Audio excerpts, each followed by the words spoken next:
별들의 매매리그 순위 보겠습니다. 1위는 조용구 전문가입니다. 13.37% 수익률로 1위를 지키고 있습니다.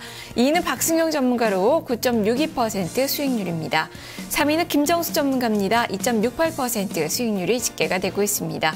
4위 김석철 전문가인데요. 수익률이 0.99%로 순위가 한 계단 뛰어 올랐습니다. 이어서 5위에서 8위까지의 순위 보겠습니다.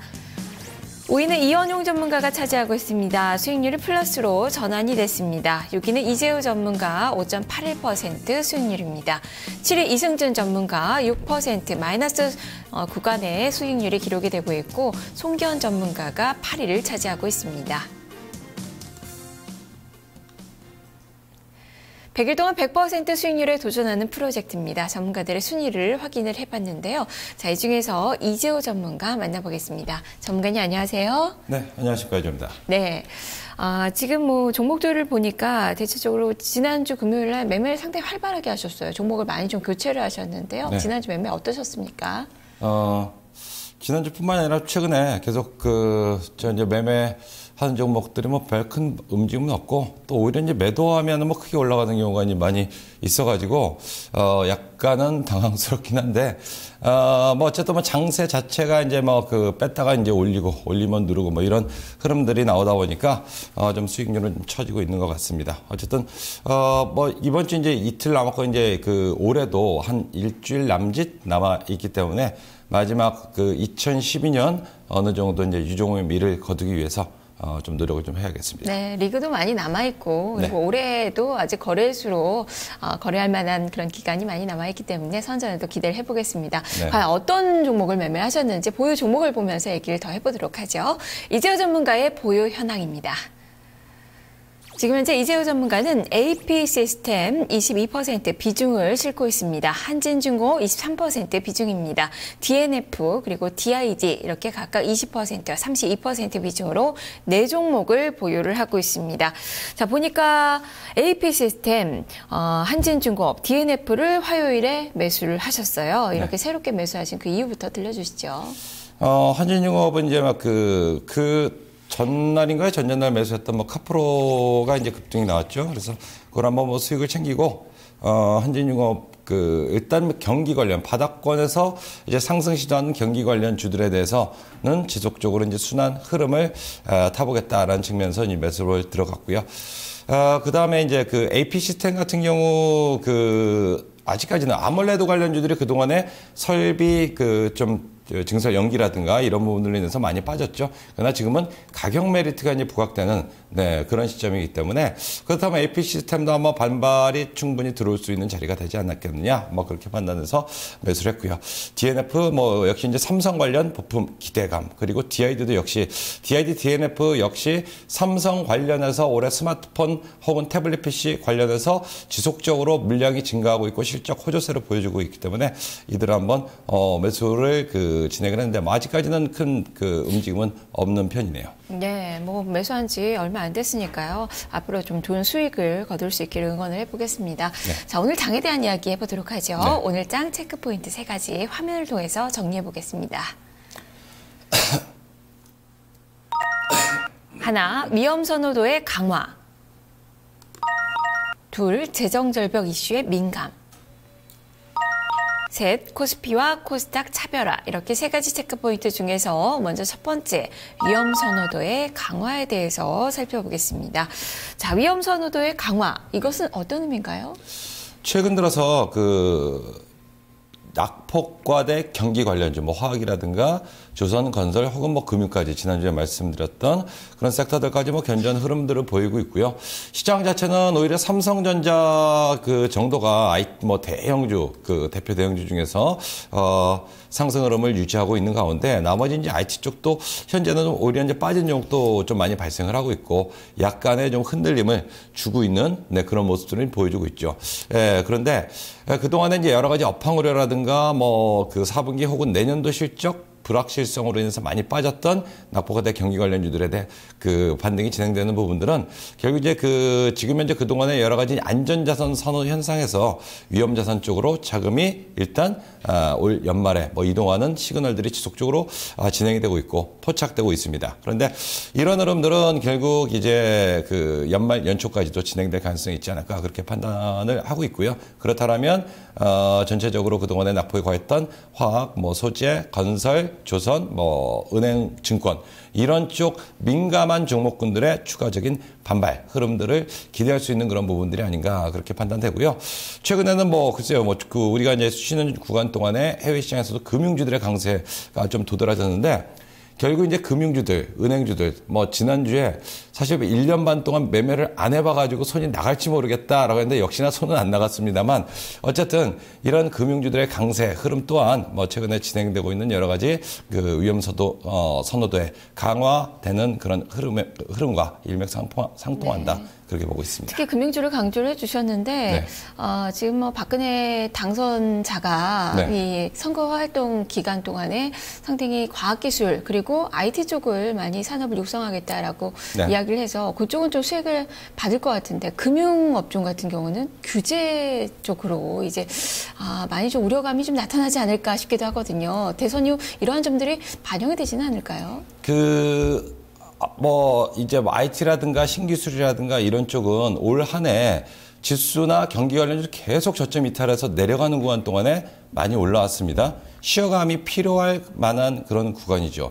만약에 그런 뭐 당선자로 인해서 선거일 이후에 반등이 나온다라면 일단 단기 반등 정도 그리고 조금 더 가격 조정이라든가 기간 조정이 필요한 부분이고요.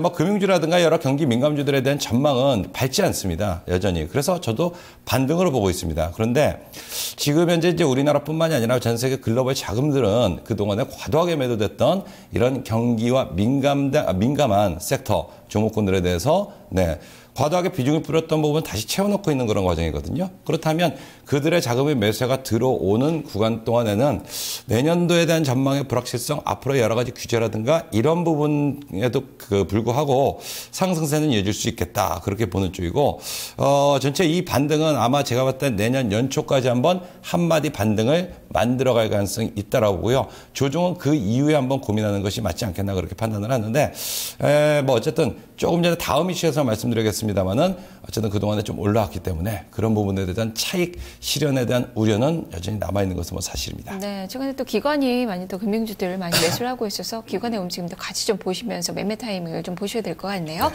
자, 두 번째 체크 포인트로 넘어가 보겠습니다. 재정절벽 이슈에 민감. 재정절벽 협상이 뭐 정치권에 어느 정도 좀 합의가 좀 되려는 그런 기색들이 좀 있었는데 또 오늘 새벽에 마감된 뉴욕 증시 보니까 역시 뭐 낙관적이지는 않아요. 좀 어떻게 봐야 될까요? 뭐 예상했던 바대로입니다. 결국 이제 낙관적인 전망 나오면 또 부정적인 전망 나오고 부정적인 전망 나오면 또 낙관적인 전망이 나올 겁니다. 그런데 지금 현재 재정절벽 이슈에 민감하고 주가에 여기에 반응을 하고 있는데 다른 경제지표라든가 이런 부분들이 약발이 잘 안 먹혀요. 오로지 지금 재정절벽 이슈에 뭐 좀 집중하고 있는 듯한 그런 모습을 보여주고 있습니다. 우리가 이번 주 초반 뭐 월요일 제하고는 화요일 그리고 우리는 어제 쉬었으니까 중반부까지 실질적으로 재정절벽에 대해서 긍정적인 얘기들이 좀 도출되면서 좀 반발이 진행이 되었고요. 그런데 이것은 뭐 11월 말부터 계속적으로 그 재정절벽 해결에 대한 기대감이 주가를 우리나라뿐만이 아니라 뭐 해외 시장도 반등을 이끌었다는 볼 수가 있겠습니다. 그러면 지금까지 엊그제까지 긍정적인 얘기가 나왔다라면 실제로 그 공화당 쪽에서도 재정절벽에 대해서 합의를 반대를 하고 있는데 약간의 합의의 가능성을 내비치면서 반등이 나왔단 말이에요.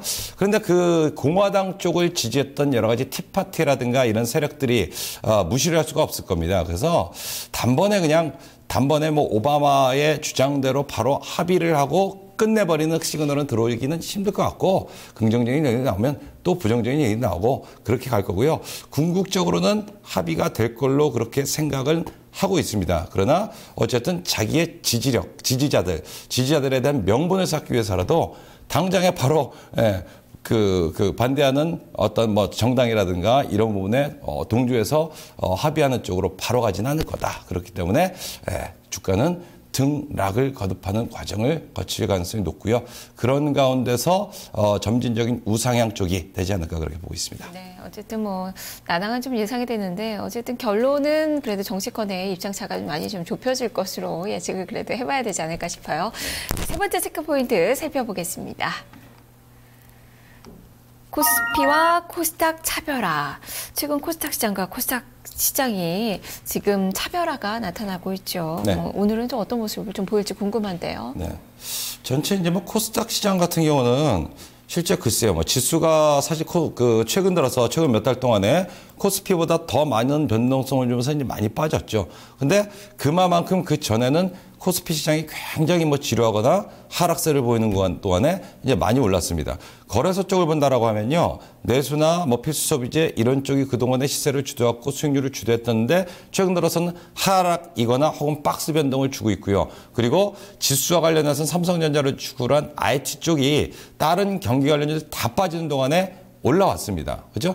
지금 근데 거래소 쪽이 올라온 쪽이 뭐냐면 삼성전자 정도 올라놓고 버텨놓고 나머지 아이템 좀 조정이고 그다음에 낙폭과대 경기 관련주들 이들이 올라오는 쪽입니다. 그래서 실질적으로는 지수는 올라와도 그들을 제외하고는 지금 하락하거나 혹은 박스 변동 왔다 갔다 하는 굉장히 힘겨운 구간에 놓여있다 그렇게 볼 수가 있겠고요. 그렇다면 이것은 결국 코스닥은 그동안에 여러 가지 성장 동력으로 인해서 성장에 대한 기대감으로 해서 올라왔던 부분들이 지금 낙폭과대한 경기 관련주들을 끌어올리는 어떤 시점이 되자 이제 성장에 대한 어떤 부신 이런 부분들이 좀 조정을 만들어가고 있는 것이 아닌가 싶습니다. 근데 결국 궁극적으로는 저는 앞으로 뭐 내년도 2013년은 성장 동력을 가진 종목군들이 중기적인 상승은 여전히 유효하다. 그러나 단기적으로는 지금 리스크 선호, 위험 선호도 강화의 흐름에 좀 발맞출 필요가 있지 않겠나. 그래서 거래소 낙폭과대 경기 관련주라든가 이들이 계속적으로 그 반등을 지속되는 한 코스닥 쪽은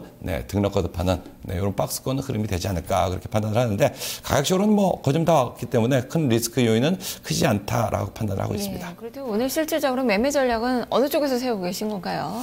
네, 일단 뭐 금융주 쪽은 지속적으로 관심을 가지고 있는데 오늘 뭐 자료에는 올려놓지 않았습니다만은 한번 매매 시점을 포착을 할 거고요. 뭐 어쨌든 해외 쪽에서 금융주들이 강세를 보였기 때문에 뭐 상승한다 그러면 쫓아가지는 않을 거고 요즘에 상승해서 쫓아가서 먹기가 힘든 장입니다. 그렇게 보고 전체적으로 오늘 낙폭과대 경기 관련주들 굉장히 많은 종목들이 있죠. 그들 중에서 늘목 잘 받는 종목도 한번 또 순환의 흐름을 노리면서 접근할 거고요. 그리고 최근 들어서 뭐 제약이라든가 바이오 쪽이 뭐 종목별로 견조한 흐름을 보이거나 탄력적인 모습들을 많이 보여주고 있습니다. 이들 섹터도 관심을 가질 거고요. 전체적으로 경기 관련주에 관심을 가지고 있다라면 이것은 경기 관련주들이 그 경기 회복, 업황 회복에 대한 기대감으로 올라가는 게 아니거든요. 그러면은 일감으로 경기 관련 쪽이 아니라 하더라도 낙폭과대 과매도된 단기 급락형 종목이라든가 장기 소외주라든가 이런 쪽 종목군들은 언제든지 반발을 만들어갈 수 있겠다. 그래서 위치상으로 가격 메리트가 있는 쪽 접근하겠습니다. 네, 그렇다면 종목을 좀 들려주세요. 네,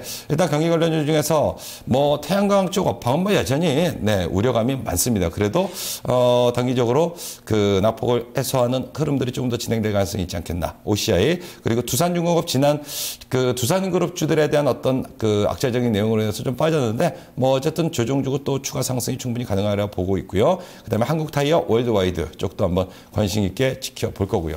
제약바이오 쪽에서는 화일약품, 에스텍파마, 뭐 메디포스트 이 정도를 관심 있게 보고 있고요. 그다음에 낙폭과대 섹터로서는 YG엔터테인먼트가 뭐 단기 급락한 다음에 이제 횡보하고 있는 쪽인데 단기적인 관심 가져볼 만하다 그렇게 보고 있고요. 아바텍이라든가 디스플레이텍 이런 쪽은 IT 부품 쪽으로 IT는 신규 등록한 이후에 계속 바닥권의 움직임, 디스플레이텍은 단기 급락에 따른 반발력을 노릴 만한 자리에 있지 않겠나 그렇게 보고 있습니다. 네, 풍성하게 종목을 또 주셨네요. 말씀 잘 들었습니다. 네, 감사합니다. 네, 이재호 전문가의 매매 전략을 확인을 해봤습니다. 이어서 오늘장 주요 일정을 보겠습니다.